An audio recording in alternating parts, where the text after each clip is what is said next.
Melly, Stephen, that was an outrageously good weekend. A lot of Celtic crammed in. We had the 20-minute Tim's sold out live show, which went down a storm. Everyone loved it. Then Celtic won the cup.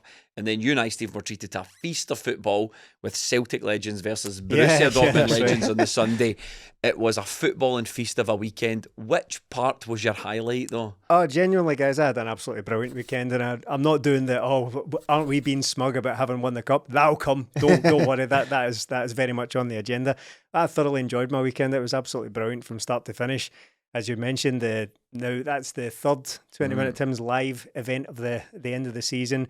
Brilliant night, and basically, because of the stresses, I'm not going to get too indulgent first thing in the podcast, but because of the stresses of trying to put something like that together, essentially forgotten about the cup final. So once that was out the way, you can kind of breathe and think, got a massive cup final on the horizon as well. And then to top it all off, we were invited along by the club.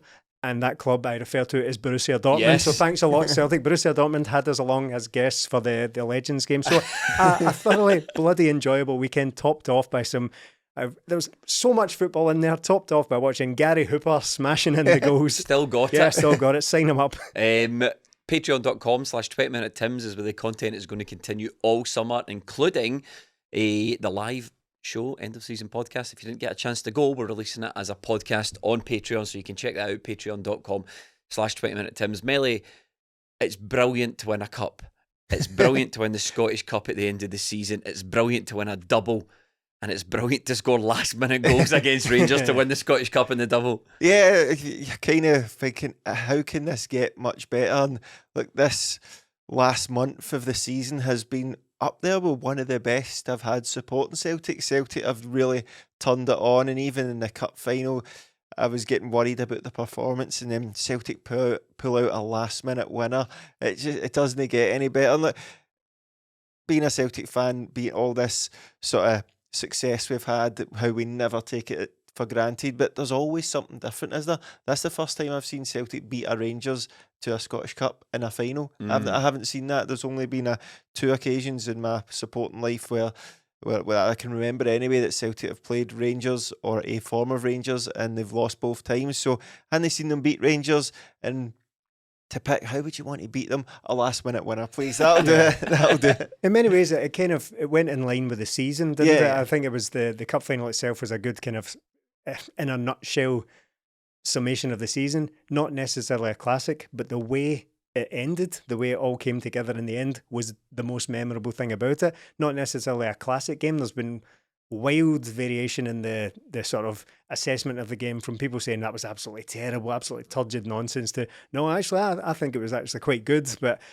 I'm towards the kind of former end of that. I don't think it was a great game, but again, kind of like the season itself, that's not going to matter at the end of the day. When you look back on it, it's not going to matter that there were a few boring moments in there. Asterisks on the cup, not a great game. Yeah, no, yeah, of course, no. History doesn't say that. History just never says not that great a game, but Celtic are winners once again. I had a bit of a... Can I correct you? Oh. Because we had a special surprise guest on the 20-minute Tim's live podcast. The cat is out of the bag, right? Yeah. It was Paul Lambert. He made a surprise appearance. By God, that's Paul Lambert's music. And the pop was incredible. So I was doing a wee bit of research for, the Paul Lambert thing, and it was how he won the Scottish Cup at 16 or 17. I think he won the Scottish Cup at 17. St Mirren was that? Yeah. With St Mirren. I think that was the last team of all Scotsmen to win the Scottish Cup. All right. And on the Wikipedia entry, it does say how bad a game it was. Does it? It literally cites two articles talking about how turgid and terrible the final was. Let them write it about this one for all I care. By all means, enter that in the... We'll write our own story.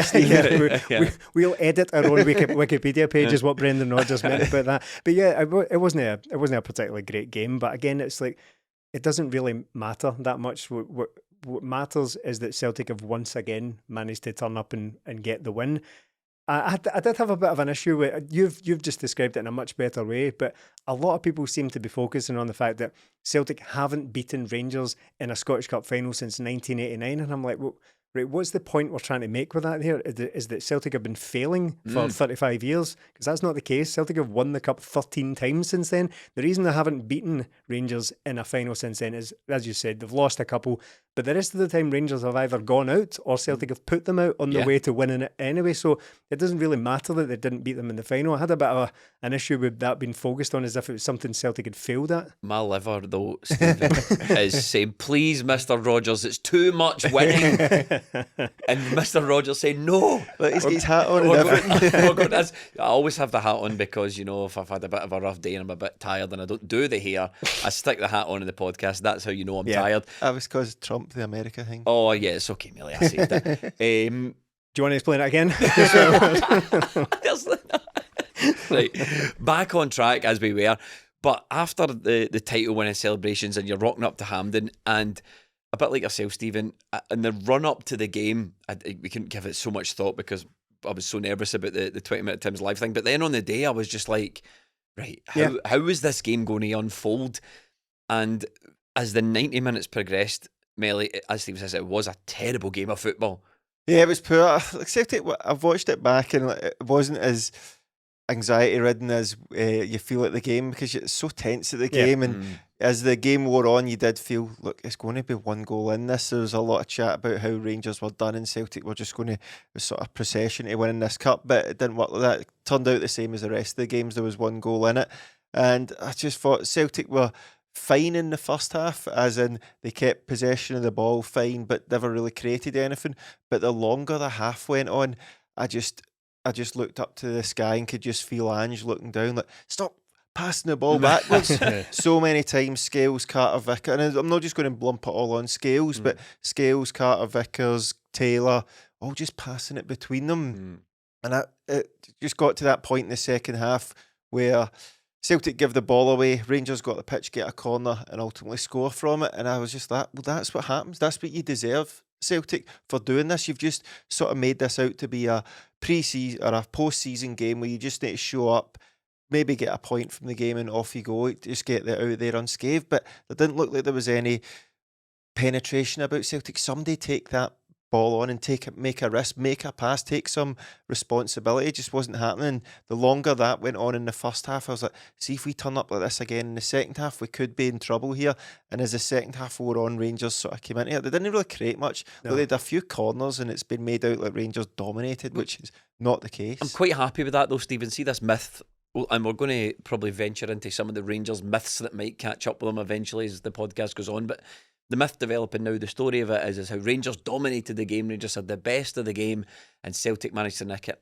Good. Happy, perfectly happy with that because, one, that's what happens in cup finals. Winners win and losers make excuses. Yeah. And part two, as Melly's talking about his Celtic supporting life, I feel in my Celtic supporting life, I've seen plenty of games where Celtic have dominated games and came away with absolutely nothing, and I know how bad that feels, and I'm glad that Rangers get to feel that bad. Oh, is that yet another addendum on the Wikipedia page? Rangers dominated at times, sort of, without ever really making all that great a chance. Or, you know, if this is the narrative that you want to build up after a game like that, have at it. To be honest, take that in at the sum up. Yeah, absolutely batter in. Just anything that saves you from the inevitable crushing spiral you head into after losing yet another derby when it counted. And the excuses are always plentiful after these games. They're always pretty ludicrous at times as well. Look, I as much as I'm talking about excuses, there was one point I wanted to make about the nature and the standard of the game. I thought the pitch was terrible, to be honest. I thought it made a massive difference, and it didn't look like it. Now, we were at Celtic Park yesterday, of course, for that Legends game, and the pitch looks as if it's taking an absolute battering. They were playing on an absolute totty field, right? So it was, but that was visible as soon as you walk out and you saw, that pitch looks terrible. On TV, when you're kind of watching it back, it didn't look visibly awful. What I was detecting, though, was the game started and it was a bit slow. People were losing their footing quite a lot. People were sliding in. I was just kind of watching, because it's quite tense, you're kind of sitting in the edge of your seat anyway. It was only a few minutes in, I thought, something's not right here. The game feels a bit strange, and it was simultaneously a slow pitch and slippy and dry, because Alistair Johnson said after the game the pitch was getting drier and drier the longer they played. So it was quite strange in that. The knock-on effect of it being slippy and slow is that players can't turn properly. So that has a weird effect on the game where it looks as if everyone's been very, very tentative, and they are. It's because if you pass it anywhere other than to feet, people are going to make moves and they're maybe losing their balance or slipping. So I thought it made for quite a strange, nervy, kind of tentative game. Do you think that contributed to the poor quality of the final? Because it was a poor game of football, wasn't it? I think it had a direct effect on it, because when I was watching it, I thought there's just something quite odd about this game, and I gradually realised that the pitch is doing nobody any favours out there. So maybe, I think what we tend to find is that over the course of these games, over the course of this season, maybe none of them are all that great, because historically these derbies, even the original versions of them as well, never amazing quality. It's all about the tension and the kind of hard-fought nature of it and all that. This was just another one of those. Quite a lot of meaty tackles going in. I think CALLUM McGregor referenced that towards the end of the game. So maybe it was never destined, with the level of, with everything riding on it, who gets to take away 2 trophies from the season, all that, and pretend. Nobody cares about the League Cup. Nobody cares about the League Cup. That is not the double. It's sort of a double, isn't it? If you get the cups, it's not the double. That reminds me of, remember Jose Mourinho won the treble with Man United, and everyone's like, treble. So it was the Europa League, the League Cup, and what's the other one, Jose? The Community Shield. Right, okay then. But no, nobody cares about the League Cup. And I would even go as far to say, this is very entitled of me, of course, I think if Celtic, in any given league season, I don't care about the Scottish Cup unless we've won the league. I don't consider it all that big an achievement. Some of the worst, or some of the least memorable trophies that Celtic have ever won in my lifetime is when they've won the Scottish Cup after having Martin O'Neill won, when he announced he was leaving. Absolutely painful. So all this is to say that even if they'd won that at the weekend, it doesn't come close to winning the league. I thought Brendan got his wee dig in melee after the game. He was talking about the match. He said it wasn't a great game. He goes, but we knew what Rangers were going to do. They were going to be hard. They were going to go direct. They were going to go long. Whereas we're a team that like to build up the pitch and pass the ball through the thirds. And I thought, that's a dig. and he's quite right. But what I liked about Celtic performance was, again, Rangers were very direct, as we knew they were physical, and we stood up to it. So it's just another challenge that's been thrown down at Celtic's feet this season in the last couple of weeks that they've risen to. Yeah, I think with this team we've seen all season, they lack quality, but I don't think they lack that bravery and hard work. Brendan Rodgers kept going on about how they've given them everything. They're an honest bunch, and you can see that. And even things like Greg Taylor and Adam Idah getting booked for stupid pushes. I'm like, it's no stupid, but is it? Because it's not. It's letting them know, look, this is a fight. We will fight here. Even James Forrest flew in with a mad one as well. So, like, signing off with an absolutely beautiful tackle. We've been waiting for him to do that his whole career. Minutes before that, I was saying there was a challenge in the air, and he did the sensible thing, and he's kind of stood back a wee bit and waited for the ball to break off. But I remember remarking just before that, I've never really seen Forrest have like a hard challenge. I've never really seen him go for even a 60-40 in his favour. Minutes later, he went through somebody. I'm so like, yes, on you go, man. Just waiting that tear from your eye. 14 years. I've been waiting for 14 years for this moment.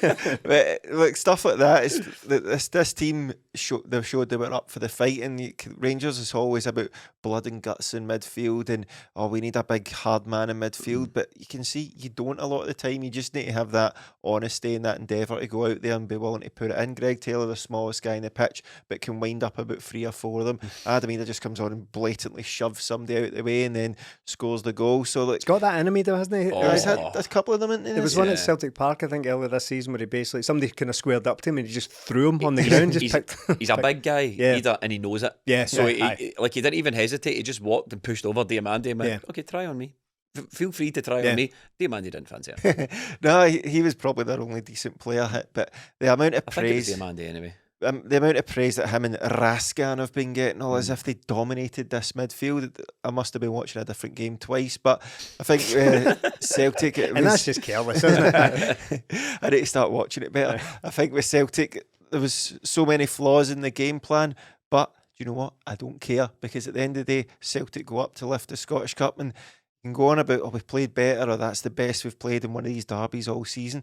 You still lost. You still had to stand there and watch Celtic go up and lift the cup. Your fans all left before you even got up to pick up the runners-up medal. Do you think the losers medal thing needs a rethink, Stephen? Because I think traditionally what's supposed to happen is your team loses the Scottish Cup.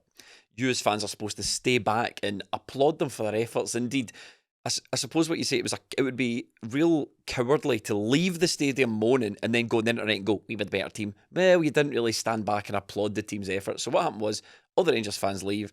It's a stadium with 25,000 Celtic fans singing, oh, the Rangers are shite. And then Rangers have to walk up the stairs, get shouted and booed at, collect their medals and slink up. That's not really how it's supposed to go, is it? And I think in some ways, if most of the crowd have left, the boos and jeers would probably be even more acute, just coming from the odd voice miles away in the stadium. But I do think it's hilarious, but it's probably unnecessary, cruel and unusual punishment to make them go up and pick up their medal as if they want just it. Just get that guy to throw it at them from the top and they can just... What I would do, here's a replacement, I've just thought of this. Okay. What I would do is, if Rangers players are clearly not interested in going up and picking up runners-up medal, because professionals, they tend to say, look, that's just second is last. There's no such thing as a runners-up medal. Who wants it? What I would do is I would post it to the players, make sure you need to get a signature, right? So it just sits in their local office and see if they ever come and pick it up. James Tavernier turned up to his local office and sign in for his Imagine the pile if he let it pile up for years. Well, I was going to go one better. I was going to think you were going to say, just give them at the start of the game and see if you win, just give me that back at the end. Actually, there are many things we could possibly explore for the future, but it is quite funny seeing them sort of trudge their way up there to pick it up. I think the Rangers midfield thing was quite interesting because before the game, all the Rangers fans were saying, Lundstrom will never play for us again. He absolutely can't play for us again. And Philippe Clement says, look, I'm not going to let the fans decide who I pick. And then lo and behold, Lundstrom doesn't start the game. You think he's rattling a wee bit, Clement. As we said a couple of weeks ago, he was rattled. And after the cup final again, he came out with his statement. Now, he says lots of different things, doesn't he, Melly? But ultimately, it's the same thing. And that is, I know it looks like we're bad in losing games, but we're not actually as bad as you think we are. That's basically what he says after every game. Yeah, and it's got to the point where it's going to be, right, give him his team now, give him his team. But again, he's already mentioned the fact that they've got so many games in August already. Mate, they've just blown the final whistle on this season and you're moaning about next season coming. So he's definitely on the back foot. He's rattled. He's trying to look about for anything that they can sort of cling on to throughout the summer, being the better team or whatever their XG or whatever nonsense he does. But end of the day, you alone have had 4 games. So that's a league campaign. You will play Celtic 4 times and he hasn't managed... Has he even been ahead in any of them? He's not been ahead yet, has he? No. So he hasn't scored in them. So I've not had time to any excuses from him here. He's tried all sorts of different midfield. He's tried all sorts of different partnerships up front. None of it works. He's thought they played a wee bit more football in this game with the midfield they had, but even still, the idea is just to get it up and hopefully have pacey players up there. And I'm still genuinely believe that Fabio Silva is one of the biggest wastes of money in Scottish football I've ever seen. Oh, no, not quite. It's a popular one with like fighters, so people in the UFC and all that, to say that they were winning right up to the point they get knocked out. If it wasn't for all the losing I did, I would have won that fight. So Rangers seem to be adopting that policy. We're going to talk about the hoops, obviously, in a minute, but we might as well get all the admin out of the way. The referee, I thought, was pretty terrible, and I think it's worthwhile, and you might not be expecting us to say this, but it's worthwhile drawing our attention to the Scales push, which I thought Liam Scales had a poor game. I know, like, people have made their mind up about Liam Scales, and we can already predict. You either think he's brilliant or you think he's terrible, and it doesn't matter what kind of game he has.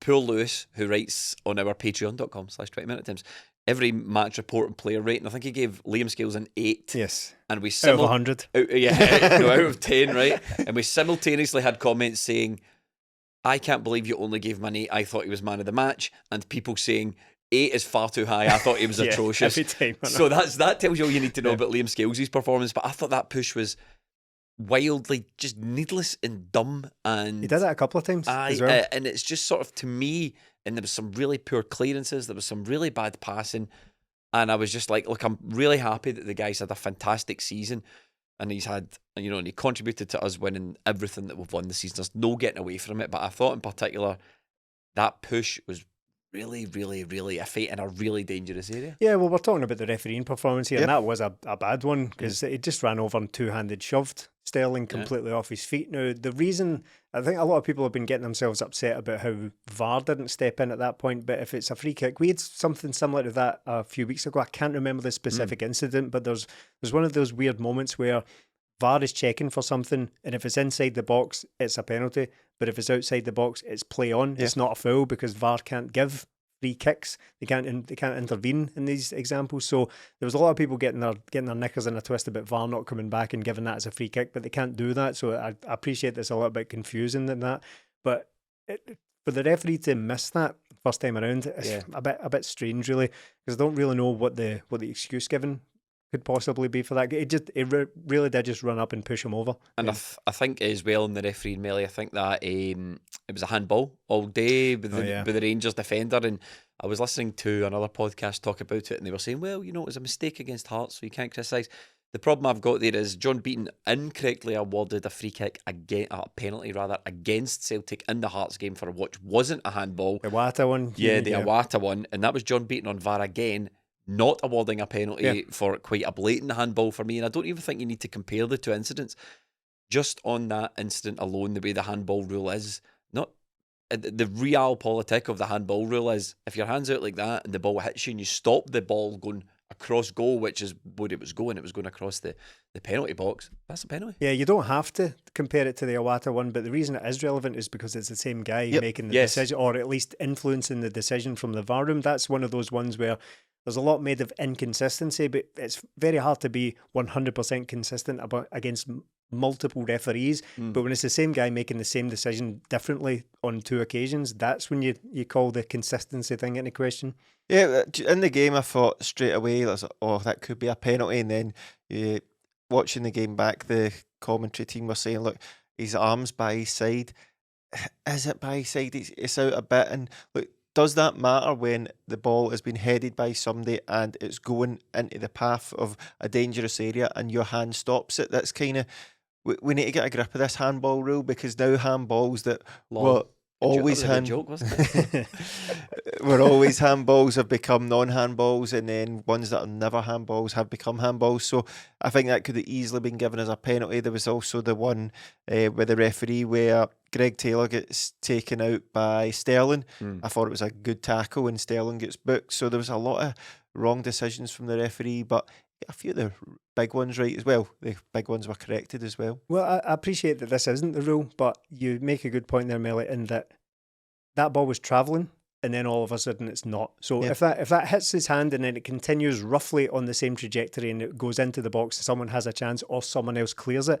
But on this occasion, he has handballed it. The ball, his hand's slightly out to his side. He has handballed it. It falls directly to his feet and he is the one who clears it. So he has gained an unfair advantage just from this handball. So his team has benefited from that touch off his hand, whether it's deliberate or not. I don't think it was deliberate, because he's seen the replays.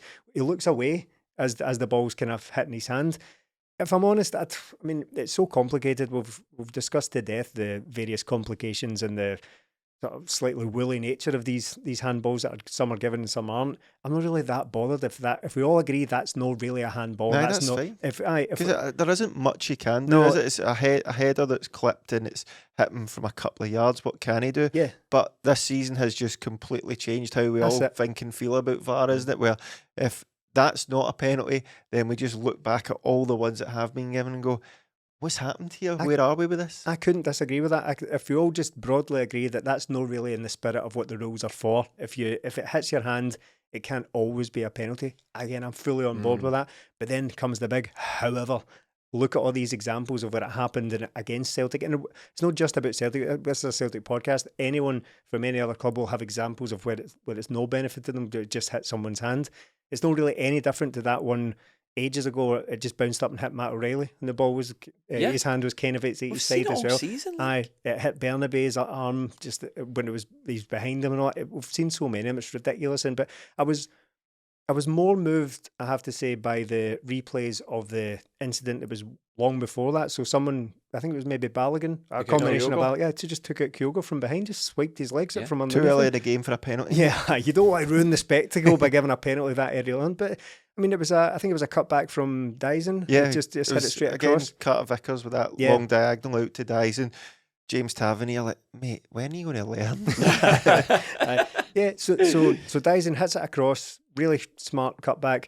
Kyogo looks to be coming in. Whether he would have got anything on it, I don't know. It doesn't really matter. But his legs were just taking it from under him in the box, and no one really made anything of it. The biggest call of the game, though, Melly, was the Joe Hart push that knocked the Rangers goal off. I thought, obviously, where I was sitting, worst seat at any football game I've ever had, by the way. Thank you very much, the National Stadium. I think I was just seeing shins. I was like eye level to everyone's shins. It was absolutely awful. But as soon as the Rangers goal goes in, I'm like, I had so much faith in Joe Hart being correct, because he just immediately went, nah, free kick, and he was right up to the referee. He took the ball, which I've never seen anyone do, and it was meant to be going up for a centre after, play on after the goal. Joe Hart takes it and puts it right down in the free kick position. He's like, no, this is a free kick, and he was so certain. And as soon as I saw Joe Hart do that in the stadium, I was like, I actually think this might get varred off here, because Joe would never lie. That face. Especially not in the last ever game of football he's going to play. He's not going to tell a lie. So eventually when I got home and I saw the replays and all that, two-handed push by Raskin, again, a bit like the Scales one, needless. You're thinking to yourself, why are you doing that? Because Tavernier's delivery was really dangerous, I thought, all day from corners. In fact, he nearly scored himself from one. Yeah. But I was just so pleased that Raskin lost the head and pushed Joe Hart with two hands. That's all it takes. Yeah, silly from old Raskin, wasn't it? I think that was a real pivotal moment in the match, because in the lead up to that, Celtic get a free kick just inside Rangers half, I think it is, and Liam Scales plays it to Kyogo, and he just gets, I don't know if he gets the ball taken off him or somebody gets in front of him, and the ball goes up and Rangers get the corner, and instantly from that, Brendan Rodgers was like, right, IDAH, you're going on straight away. So as soon as everything happened with the goal being chalked off, IDAH was ready to come on, because that's why I was worrying in the first half and into the second half, was that's all it takes. Celtic had possession, give it away, Rangers get a corner, and you had that feeling of, see if they score from this, there's nobody to blame but Celtic. And they were whipped in this ball, and Rangers get the goal from it. But as you said, straight away from Joe Hart, that he's up there, he's going to go, right, we've got a chance here. But the goal is given, and then the ref must point or something, and the Rangers fans cheer again, and then they go over, because even in the commentary when you're watching it back, they mention goal given, and then he goes and watches it, and as soon as the ref goes over, I think there's about 2 replays, and it's just so obvious, it's so blatant. Whether Joe Hart, I probably don't think he was getting it if Raskin hadn't touched him, but the Rangers fans today, what about Greg Taylor with his hands on Raskin, and what about Carter Vickers and Scales? So why does your player why is it tit for tat? Your player shoved the keeper in the back. That's the one thing you're never going to get away with. Celtic didn't get away with it. They were rightly given the free kick, and it was a real warning sign for Celtic, because then after that, IDAH comes on and Celtic are able to play things a bit more different, work it up to him, and then not long after that, Bernardo comes on as well. Hilariously, Alan Hutton on commentary he was dreadful, started making a case, started heavily implying that he thought the goal should have been given because Raskin didn't have to do that. Okay, fair enough. I saw the commentary team. It was, who was it? Alan Hutton. Yeah. Alan McGregor. Plenty. I'm so glad. I'm so glad I'm at the game. I don't have to watch it. Millie, you spoke about Adam IDAH coming on now.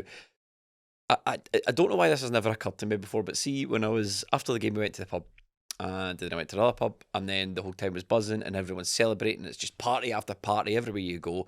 Well, mostly everywhere you go in Glasgow, there's lots and lots of parties, and I just thought to myself, it's been, the Rangers fans have never really had a chance to do this, because even when they did win the league, it was COVID, so everything was closed. They just went to George Square and battered lumps out each other instead. But you don't. The guy blew up his own hand. Right, gruesome but fair. Yeah, so it's really totally threw me off with that comment. Fucking hell. Keep it light, lads. Oh, Jesus. Anyway, so I was just watching that all the celebrations take place, and then I'm in one of the pubs and I watched the replay of IDAH's goal, and I watched it from the back, and I saw myself on the screen in the crowd for the first time ever, rushing to the front, me and my mate trying to get to the front of the crowd as IDAH scored, and I was just like, what an absolutely amazing moment in the cup final. And it was what you said when you said, Rangers now scored, and you see Adam IDAH coming on. That guy has just been he's still been a revelation, but he's scored so many crucial and important goals, and in many ways that is the absolute peak. A 90-minute goal for Celtic against Rangers in the Scottish Cup final. I mean, does it get any better than that for a footballer? Just before you start, I'm never in these moments. See these like iconic moments of celebrations at Hampden and Celtic Park. No, I'm never in these. Though the last time I can remember having been on screen at anything with people sending me screenshots was during the Lazio game under Neil Lennon at home, and it was seconds after Fraser Forster had pulled off that astonishing save towards the end. Camera cuts to me and I look like I've seen a ghost. Absolutely terrible. I'm never celebrating. I'm always just in the crowd looking absolutely terrified. No, it was one of them where like, you couldn't have picked it any better, could you? The best keeper in Britain, it Don't get me started. supposedly seems makes another boo-boo. I think how many is that? So Kyogo's got 2 goals outside the box, hasn't he? Oh, yeah. Bernardo's had that shot. We've had Daizen Maeda score outside the box. Bernardo's had another one from out. Like all these long shots flying past him, or he's dropping them, howlers.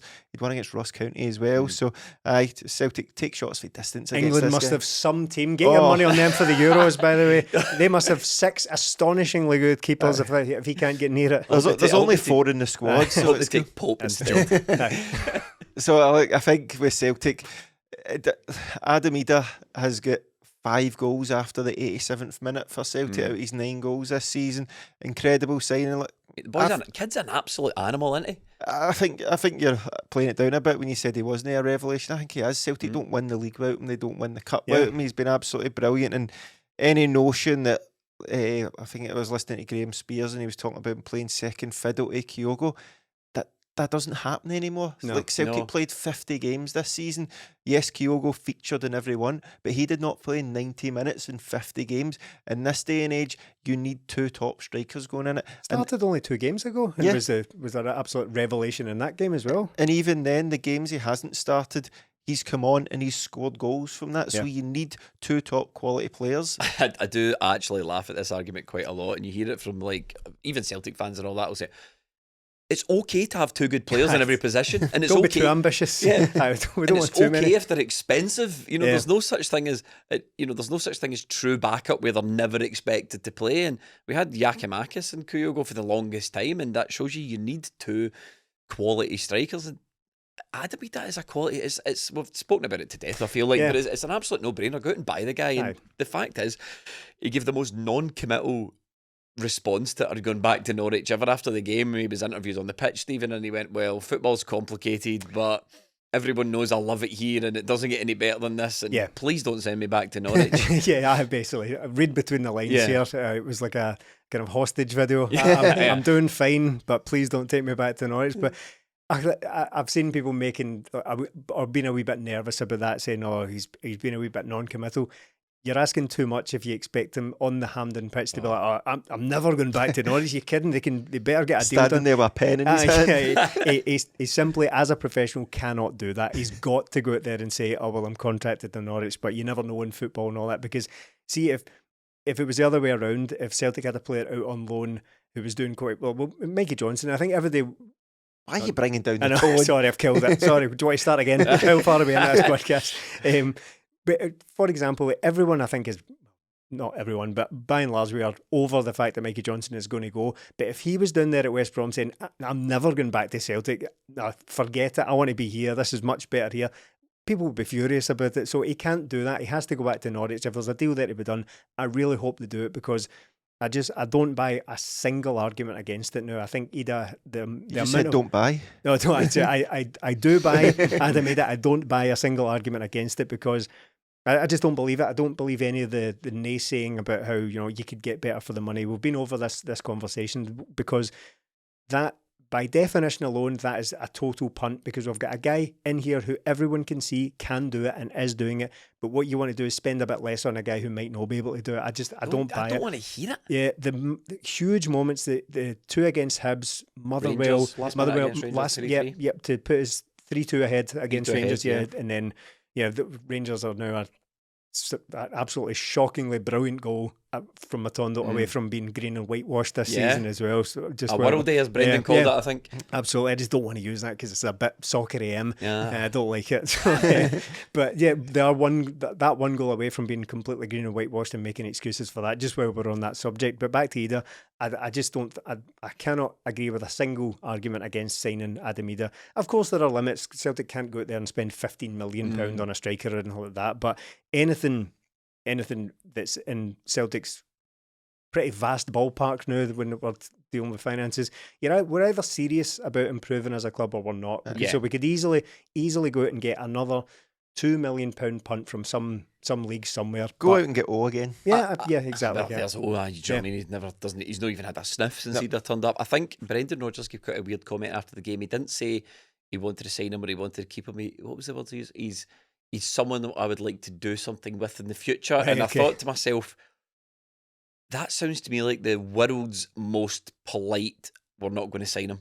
I didn't think he wanted to give too much at the bag, but he says, I like him, he's been great here. I thought if I worked with him, I could blah, blah, blah. Give a wee bit of spiel about how he saw him changing his game at Celtic and all that sort of stuff, and goes, he's someone I would like to do something with in the future. And you think to yourself, sign him for Leicester, they're looking for a manager well, that's now. it. But at this point, again, I think it seems like a real act of cruelty sending. I mean, because he's not going to get that anywhere else. It's not his fault. This is not a criticism at Adam Idah, but he's going to go down to Carrow Road playing in front of 15 people who slow clap when they score a goal against Fulham or something like that. Alan Partridge and Delia Smith. It's really, really unfair to do that to the guy. It's kind of the Mikey Johnson thing's quite apt here, isn't it? Because he's a guy that's been there and the fans are sort of, it's just not going to happen for him here. He's come through, he had a promising start. It's been seasons now since he was prolific for them. He's come up to Celtic, and sometimes you just need that change. Look, Mikey Johnson might go away from Celtic and end up having a good season next year. That's fine. Does not mean to say he was going to have a good season at Celtic. We've done this, we've been through it. Mikey Johnson's has longer than he did at trying this, and it's just no happened for him. And now we're looking at Adam Idah's sort of, sometimes you just find a home, don't you? You find Adam Idah might not be working in the Championship, but you know what? He's working for Celtic, so let's try and make it happen. Anything under odds and Edmard money for him, just do the deal, Celtic. I think we covered the Joe Hart stuff quite a lot. We've covered that, but I think there's a few other guys who you don't like to speculate, but you really think it could be the last time seeing them. I think, and if we're all being realistic, it's probably our last time seeing Matt O'Reilly in a Celtic shirt. I think, big teams were in for him in January. There's talk of Leverkusen and Bundesliga teams looking at him in the summer and other teams like that. I think Matt O'Reilly's unarguably going to be a player who does the thing where he's not going to go to a Southampton or a Bournemouth or whatever and then do that other move. He's going to go straight into a big club, isn't he, Melly? So I think he's just been another player that's been fantastic for us. We're not going to do the career obituary from Matt O'Reilly, but I think it's worth noting that might be the last time we see him. Yeah, it's unfortunate. I think it was probably his poorest game for Celtic against Rangers, but look, we've had crackers from him, and Celtic had their hands in the cup, so it's not really a big deal at the end of the day. But he's been brilliant for Celtic, absolutely tremendous signing. I think we really do appreciate him now. I don't mean to play that down at all, because 18 goals, 18 assists, whatever it is he's had this season, how good he's been throughout, he has been incredible. But I think it will be in 2, 3, 4 years' time where we look back and go, what a player that guy was. Because we all appreciate him right now, but I think it's an impossible job to replace him. What you're going to need to do is get in a midfielder and then try and make the rest of the team better. The same as last summer.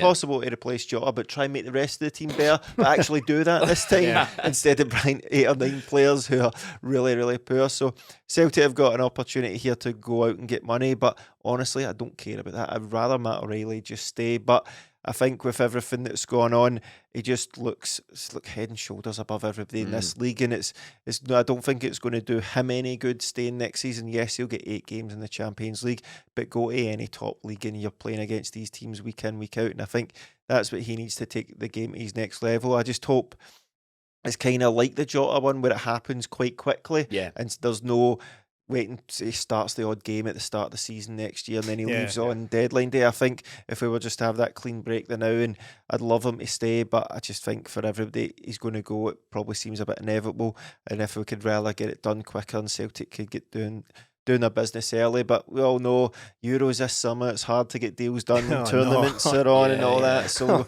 waiting for them out. Oh yeah, but a brilliant. Not the ideal way to sign off his Celtic career. I don't think it was a classic performance from him. I don't think it was one of his greatest. But the guy's record speaks for itself, especially this season. Absolutely brilliant. I mean, Player of the Year by a country mile, and only really challenged for that in our eyes by Joe Hart, who's a guy who, again, we don't really want to go down that road with him again. We've spoken at length about Joe Hart, or for a number of weeks we spoke about him on Friday night at our end of season live event. But why I would bring Joe Hart up on this occasion, just very briefly, is that it might be slightly kind of romantic, misty-eyed pish, Okay. focusing on this, right? But I just feel that from when Joe Hart announced his retirement and it became clear what was at stake, what was on offer to Celtic and to Joe Hart as well, because he's an important figure, just kind of feels like, looking back at it now, it feels even more so that Celtic weren't going to be denied after that point. And what we spoke about last week as well, about the leadership qualities that he displays and expresses through his kind of influence over the squad. People might kind of scoff and say, how do you measure leadership? And it's not something that's measurable. It's something that seems to inspire others around them to be better. Everyone has spoken now since he announced his retirement, and since they have achieved things that they wanted to do it for Joe Hart. Yeah. So that's an extra spur on for this squad. If that's what it took to get these trophies won, brilliant. I mean, of course, you would like to think that they could do it anyway off their own back, but that doesn't matter. If they wanted to win things, to send Joe Hart out as the winner he deserves to be, then brilliant. So it looks like in many ways, like a kind of masterstroke, him announcing his retirement and making it the farewell tour and making all of his teammates think, well, this is serious now. We need to do this for this guy. So again, something else we must remember to thank him for. Go in there and make it about you. Yeah. Yes, Joe, well done. You've dragged us over the line with it. Exactly. But a huge miss, and Matt O'Reilly as well. Matt O'Reilly, if he does go, the thing is that there's been more focus on Joe Hart because we knew for a fact he was going, whereas Matt O'Reilly hasn't had the kind of farewell tour and the overt goodbye from the fans, because it's still up you in never the air. really, there's no good time to do it, is there? No. So you'll just have to do the old Jota thing and say bye to us on social media if and when he goes. That's why I don't want to spend too much time talking about it, because you never know what the future holds. I think Matt O'Reilly said that he's no desperate to leave Celtic. He's not going to go just for the sake of going. He's going to make the right move, and I think he seems like a pretty stand-up guy and a man of his word. So it's not really something you want to spend too much time dwelling on the week you win the Scottish Cup, talking about the players you're going to lose, but it's worth mentioning that you might not see these guys in the It's the focus now, though, isn't it? Because I mean, as much as we can dwell on the amazing success yet again of the double, not some weird double yet. We did the double in Scotland, but it feels weird to say it, but that it's done now. Now we're focusing on the future. We're reveling in this a wee bit just now, but thoughts and talk does turn to, right, what's next? What we're going to do? How we're going to strengthen? Because I went home after the game, watched the sort of highlights, watched all the on-pitch celebrations, watched the game on Sunday again. What else did I do on Sunday? A lot of content, a lot of Rangers content as well. It's still coming. Hearing Super Scoreboard's been good tonight as well. So I'll take it all in. I'll have revel in the pain, revel in the celebrations, but you've also got that wee switch, like what next for Celtic, and it's an important time, because we've seen with this Celtic, and we've spoken about it before, like, just don't do this again. You've got an opportunity here where ultimately you've got away with this one. You have deserved to win the league, you've deserved to win the cup, but at the same time it was very close at times to you losing it.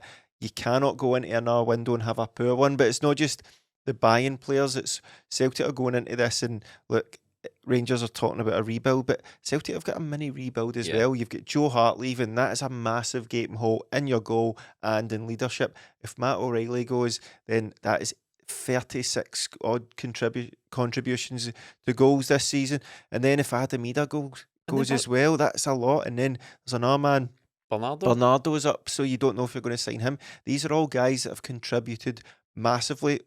What you could say, a couple of them Celtic's player of the years out there, so it's some of Celtic's top players that could all be going. That's guys going, right? That's not even to mention having to undo the damage done in the last 2 or 3 windows. So that's exactly what I was coming to. So the Bernard, see, you just take the Ida and the Bernardo thing for talking sake, right? So you want to keep those guys, that just keeps you on the level where you are just Yeah, now. yeah. You know, and those guys have undoubtedly contributed. Maybe. Oh, remember Rangers fans slagged Celtic for that because they signed it's- Jota and Carter Yeah. Vickers. 12 million. They'd spent 12 million to stand still. That's Yeah, right. that did no bad, didn't it? So there is work to do, but I don't think Celtic got away with it so much this season. They did in a sense, right? The Celtic as a team and as a club and the manager didn't get away with it this year. The guys in charge of recruitment got away with it. Yeah, They yeah. locked out that Brendan Rodgers is the manager that he is, because any less of a manager could not have salvaged this Apollo 13 this to a double with the talent that was brought in. As we Again, not a signing from this season started the game, did they? yeah. So we're lucky, or the board are lucky that they've got Brendan Rodgers in charge, because he's mastermind. He does to a double here.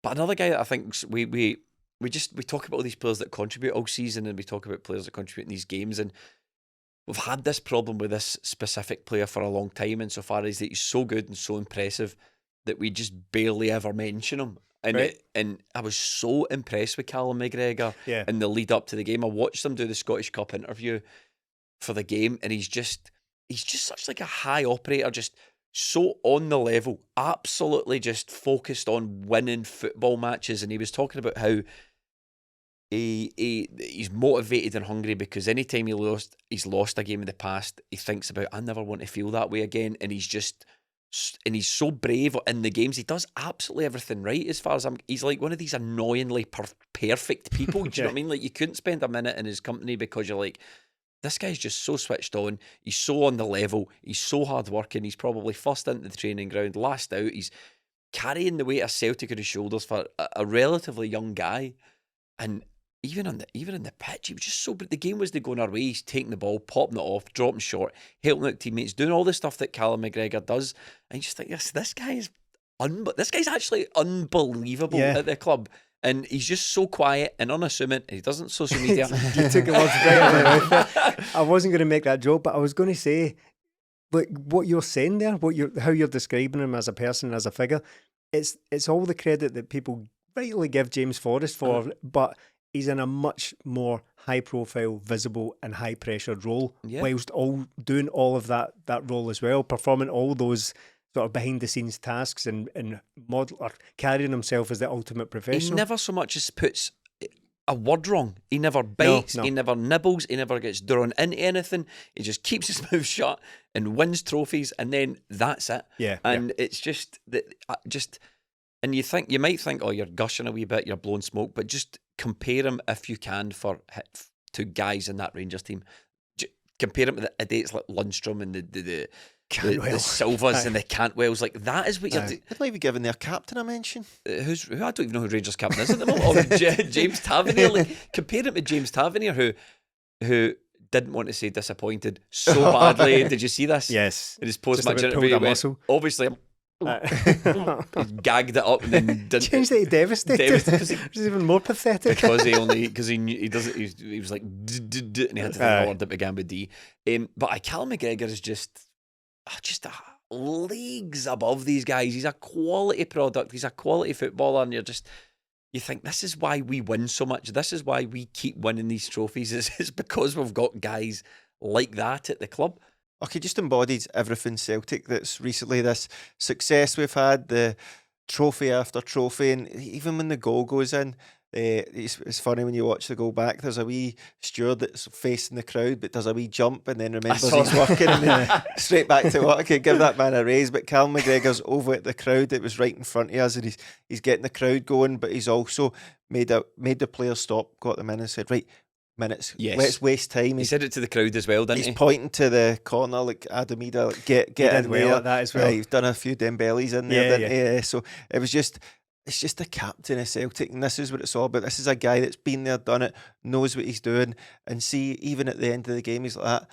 I want to go one better next year. He's already got his eye on the League Cup trophy next year because he wants that back. And look, that's going to be a massive trophy, because whoever wins that's going to be the most successful club in the world. Oh, I'm so glad you mentioned it. Listen, I'm so excited. I'm so excited about this.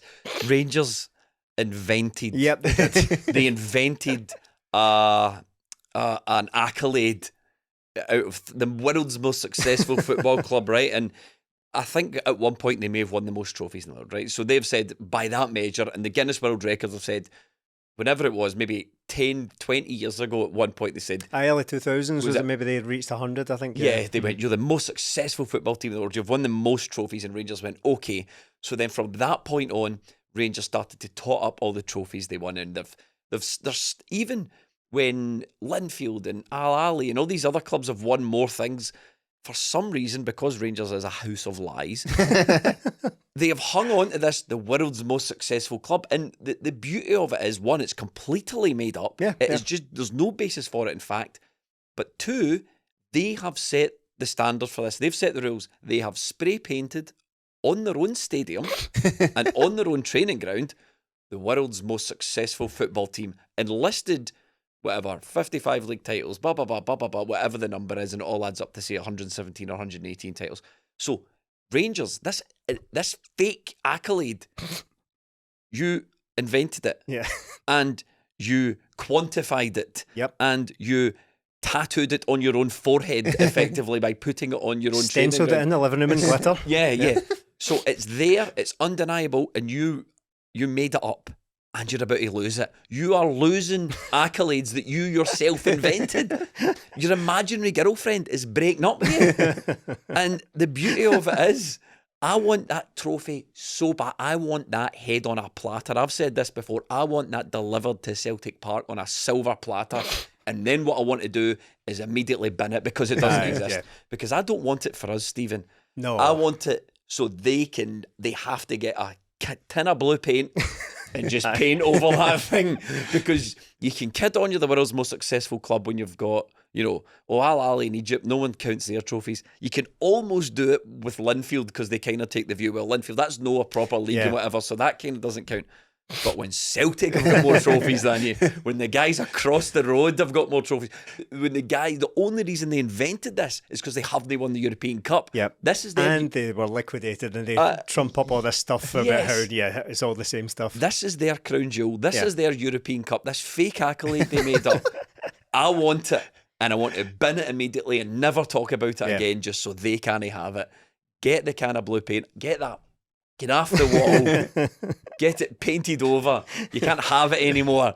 It is very, very funny how obsessed, how wed they are to this idea that they completely made up, as you've gloriously detailed over the last couple of wonderful minutes on this podcast. Because they never suspected for a minute we might get there. No, not for 1 minute. Of course, no. It was a matter of time before they rightfully reclaimed their throne and just won and won and won forever. Yeah, of course. But look, this century in which we currently live has been all Celtics, right? There's been ups and downs in there, but that's part of it. That's part of being a football fan. That's what makes the journey so interesting, is the highs and the lows. But as we sit here in the 21st century, it's been mostly Celtic, hasn't it? And that's what matters to me. But they've made up this. They're counting trophies for like 1901 and all that, right? Fine, but it's all history. But you can honour your history without becoming completely obsessed and consumed by it, right? Which is what this kind of looks like. I want to be clear about this. I want Celtic to win every single trophy they compete for, every single one of them. But the way I want them to do that is by making the club and the team the best they can possibly be, to have long-term planning, to have good strategy that gives you the best chance of being able to do that. What I do not want to do is throw everything at the wall chasing some parochial goal that means absolutely nothing outside of Glasgow. We saw that. We saw the damage that can cause when we went chasing something that doesn't mean anything to outside of Glasgow. Again, it's not about, no, we don't want to win that. I want to win absolutely everything going, but I love the fact that they have become absolutely panicked. Yeah. They have now made the League Cup in 2024-2025 the biggest trophy in their history, just because, and they're going to throw absolutely everything. Look, it's about the decision making that comes into hammering these small term goals, because yes, Celtic winning 10 in a row would have been brilliant, but how we got there, how we got to that point, was having the wrong players who wanted to leave. So they'll probably end up in the same position. Oh, we need to win 119 or whatever the number even is. I don't even know. Right, 100. We need to win 118 trophies. 119. Give Goldson another contract. We can't get him out of there. Keep Tavernier. Knock back 20 million for Jack Butland. We absolutely have to keep these. So it's the it's the wrong-headed decisions that are made when chasing these largely quite silly goals that the fans have trumped up. That's what I'm excited about. I love the fact that you don't even know how many trophies it is, because that's like asking Drake how much money he's got in the bank. It's like, I've literally no clue. I could take a stab at it. Because it's lots and lots and lots and lots and lots of money.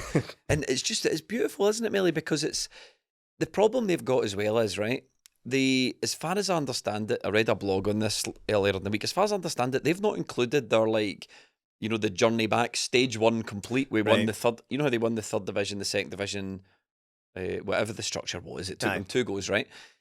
They've not included those in their. They could quite rightly include those in their league title haul that they've stenciled on the wall about, but they haven't.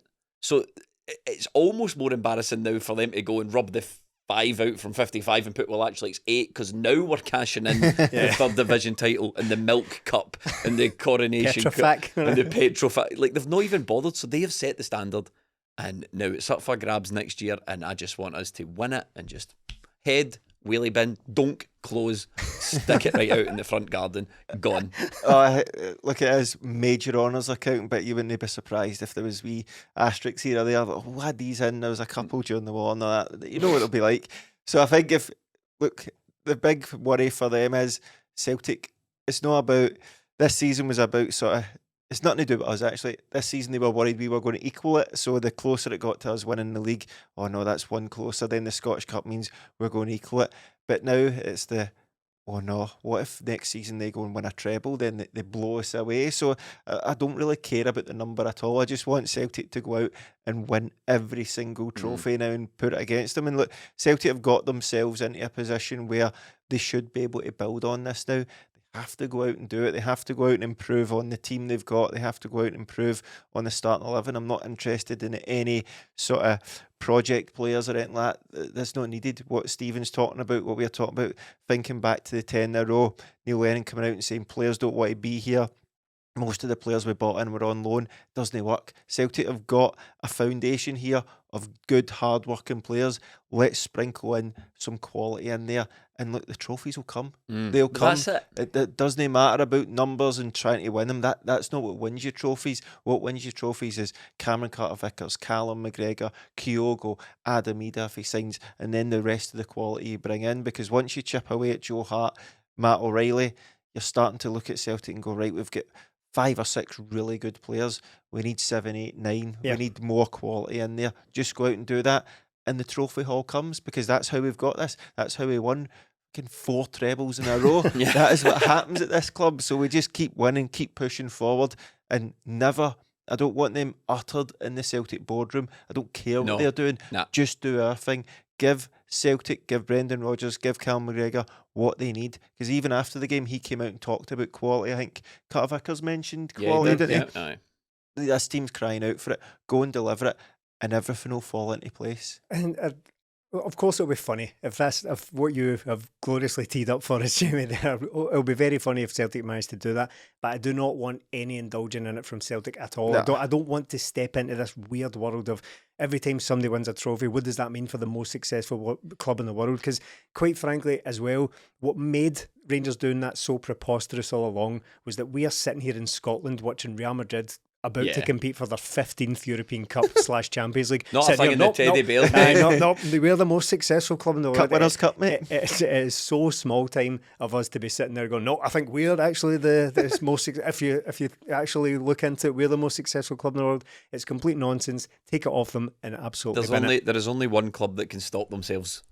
Stop Rangers calling themselves that now. And it's us. Because it doesn't matter what you do. It's going to be us. Listen, it is going to be a massive summer for Celtic. I think we could all, we didn't even get a chance to discuss or even bother giving any airtime to the players that we thought probably need to go instead of the ones that are definitely leaving. Yeah. But I think Melly said it, and the players have said it as well. Quality is what's needed in the summer. We're probably not going to have a rebuild, but we're going to have some major surgery rather than a complete rebuild. Join us, patreon.com/20Minute Tims. The content doesn't stop over there. Thank you so much for your support this season. It's been absolutely immense. The podcast has just been fantastic this season. I'm sure you agree, boys. Yes. Thank you very much, and thank you to everyone who made it along to our live show the other night.